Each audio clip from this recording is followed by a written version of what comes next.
Satu, dua, tiga. 嗨，我的名字叫海鲜。我的名字叫卢娜。我的名字叫Hakim。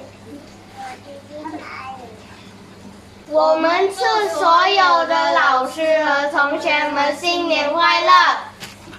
拜拜。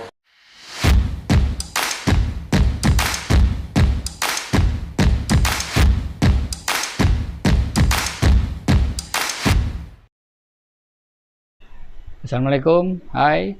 Selamat bertemu kembali bersama saya Amir dari channel Sarang Lobster, sebuah channel perkongsian berkaitan ternakan udang kara air tawar di rumah dan perkongsian berkaitan projek-projek DIY untuk tangki ternak berskala kecil. Okey, bersempena cuti tahun baru Cina, hari ini Sarang Lobster nak berkongsi menu masakan lobster air tawar, lobster grill butter garlic. Okay, let's check it out dengan hashtag simple menu dan hashtag kita ternak kita makan. Jom.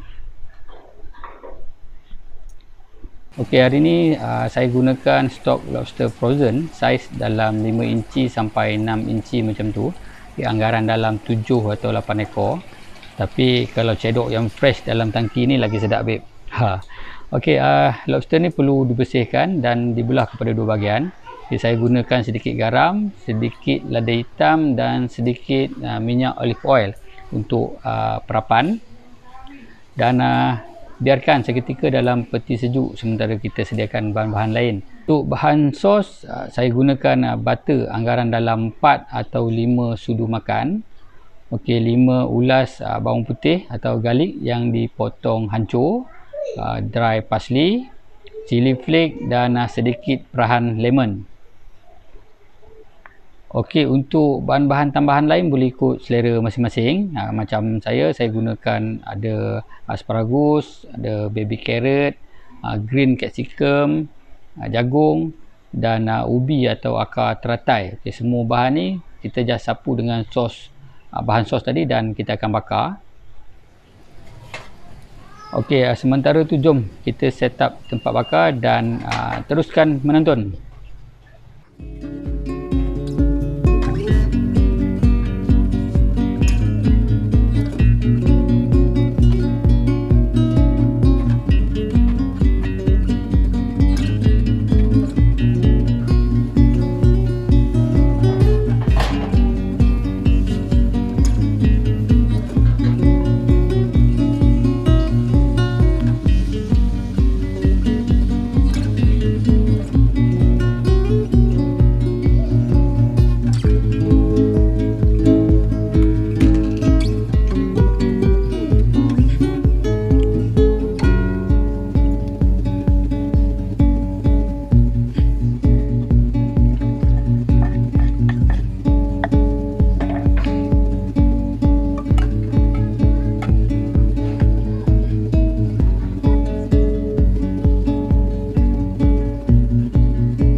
Terima kasih kepada yang menonton. Semoga sedikit perkongsian ini dapat memberi manfaat kepada anda semua.